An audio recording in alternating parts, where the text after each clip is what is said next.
Setembro de 1988, em Brasil, um voo da VASP com destino ao Rio de Janeiro é sequestrado. Irresponsável é um homem simples de 28 anos, descontente com a situação econômica do país, e qual, afinal de contas, era um incentivo ou seu objetivo ao sequestrar esse avião. O principal objetivo desse homem era o presidente da República, ou seja, matar o presidente da República daquela época, jogando o avião contra o Palácio do Planalto. E aí, queridos e queridas, sejam bem-vindos de volta no vosso canal Relatos Noturnos. Se você ainda não é inscrito, comece já a se inscrever no canal. Se quer aqui de paraquedas, se inscreva no canal, ative o sininho da notificação, não esqueça daquele like maroto porque isso nos incentiva bastante. Sem mais nada a pedir, bora lá pro conteúdo.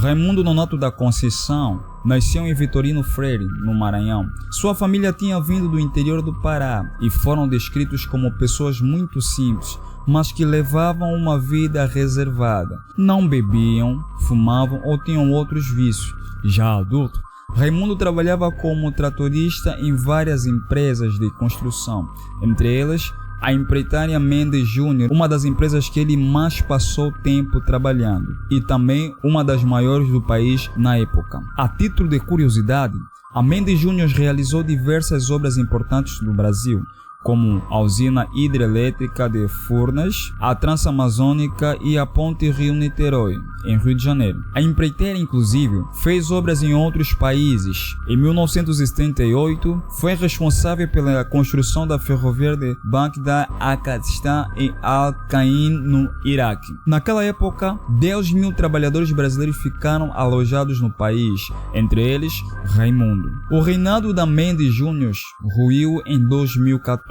Quando o vice-presidente, que é o Sérgio Cunha Mendes, e outros executivos da empresa foram presos na Operação Lava Jato, que é uma operação que muita gente conhece. Segundo a Polícia Federal, a empresa era uma das construtoras envolvida no esquema de corrupção da Petrobras, além de pagar propinas para parlamentares para ganhar licitações. Em 1988, quando Raimundo tinha 28 anos de idade, ele foi demitido de uma obra e começou a passar por sérias dificuldades financeiras. Aliás, não era só ele. Na década de 80, o Brasil passou pela sua pior fase econômica, com a inflação aumentando, em média, 17,7% ao mês. O presidente da época, José Starnes, tentou implementar o Plano Cruzado, criado pelo então ministro da Fazenda, Dilson Funaro, com o objetivo de conter o processo de inflação. Dentre as medidas desse plano estavam a transformação da moeda cruzeiro em cruzado, o congelamento dos preços do varejo pelo prazo de 1 ano e adiantamento de 33% do salário mínimo. A ideia era elevar a taxa de juros, desaquecer o consumo e incentivar que os brasileiros poupassem dinheiro, mas não deu certo. Por causa do congelamento dos preços, quem produzia não podia reajustar os preços, inviabilizando a produção de muitos bens, que acabaram e sumiram das prateleiras. Quando apareciam, quem tinha condições comprava o máximo que podia, aumentando ainda mais o consumo. Raimundo não conseguia mais emprego e viu seus parentes próximos passando por sérias dificuldades. Desempregado e sem nada a perder, ele decidiu cortar o mal pela raiz e planejou algo para acabar com todos os problemas do país de uma única vez. Sequestrar um avião e jogar no Palácio do Planalto, matando aquele que ele considerava culpado por toda a sua desgraça, o presidente José Sarney. Nos dias anteriores ao sequestro, Raimundo fez diversas viagens de avião para conhecer os aeroportos e ver qual era o menos seguro. No dia 29 de setembro de 1988, ele foi até o aeroporto de Confins, em Belo Horizonte, e embarcou no voo 375 da extinta empresa VASP, armado com um revólver calibre 32 e mais 90 balas na sua bagagem de mão. O voo saiu de Porto Velho com destino ao Rio de Janeiro e já tinha feito escalas em Cuiabá, Brasília e Goiânia, e estava com 98 passageiros e 7 tripulantes. O piloto, Fernando Murilo de Lima e Silva.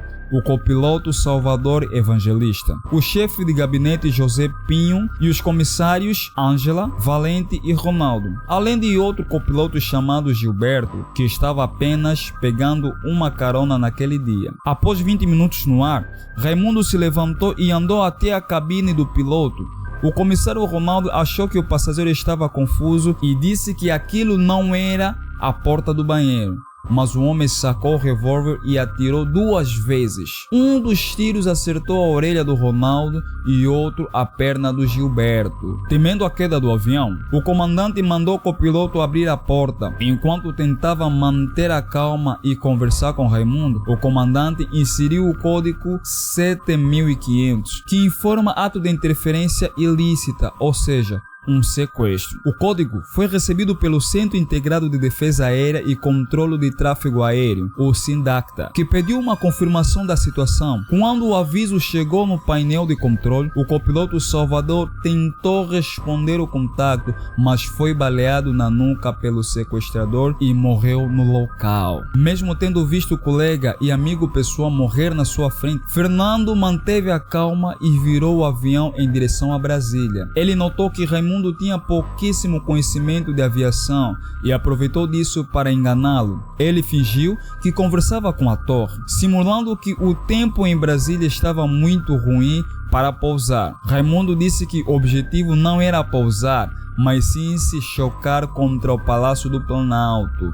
E só nessa hora o Murilo entendeu que todos ali iriam morrer se ele não fizesse alguma coisa. Enquanto isso, em Brasília, o presidente Sarney estava em uma reunião e nem sabia o que estava acontecendo, e nenhum prédio do governo foi evacuado. Em contrapartida, a Polícia Federal e outras forças de segurança já estavam se preparando para uma possível intervenção.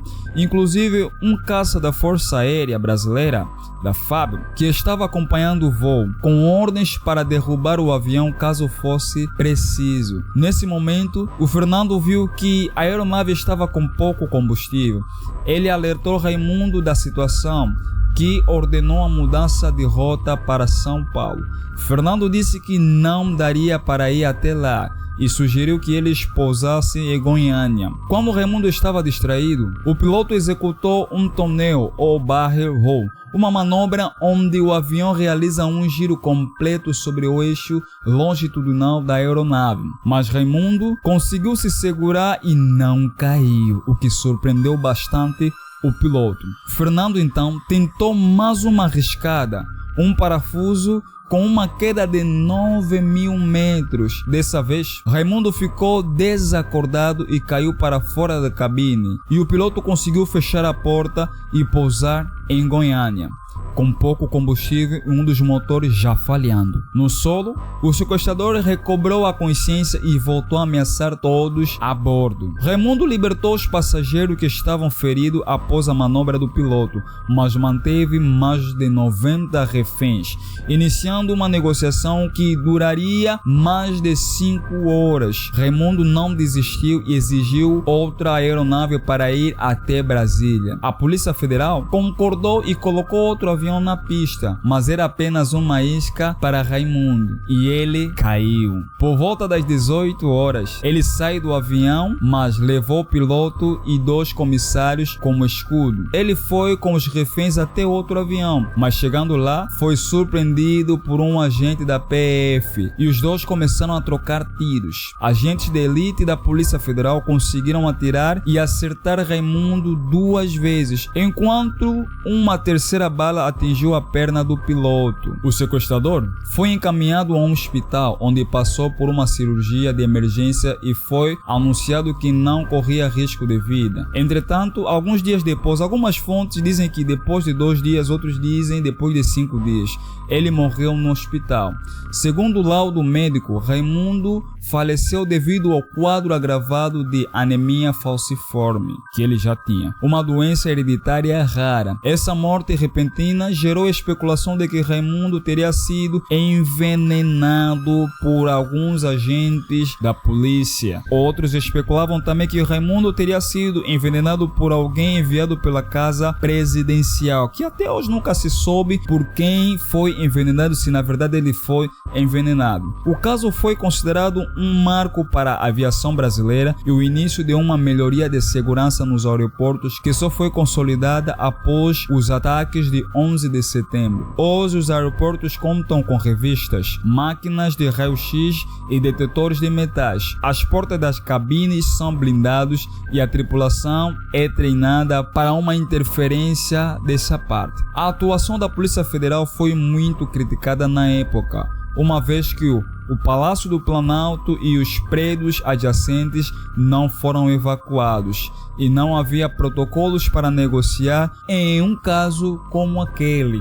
Algo parecido aconteceu com o FBI no caso do D.B. Cooper, o único sequestro de avião comercial dos Estados Unidos que até hoje segue sem solução. Fernando, o piloto, demorou um mês para voltar a pilotar, mas nunca recebeu um agradecimento oficial do presidente José Sarney. Ele ficou mais um tempo trabalhando na VASP, mas foi demitido quando ela foi privatizada em 1993. Em 2001, Fernando recebeu um troféu do Sindicato Nacional da Aeronautas por sua contribuição em evitar uma tragédia maior naquele dia. Ele faleceu em 26 de agosto de 2020, aos 76 anos de idade. E aí, pessoal, esse foi o vídeo de hoje. Se você gostou, não se esquece, deixa aquele teu like e comenta o que você achou sobre esse caso do Raimundo Nonato Alves da Conceição, que sequestrou esse avião da VASP. Será que a Polícia Federal atuou mesmo ruim, conforme muita gente critica esse caso? E será que a polícia também atuou mal por ter baleado ele 2 vezes? Deixa lá nos comentários o que você acha. Para mais vídeos no canal, não se esqueça, se inscreva e ative o sininho das notificações. Estamos juntos e falou!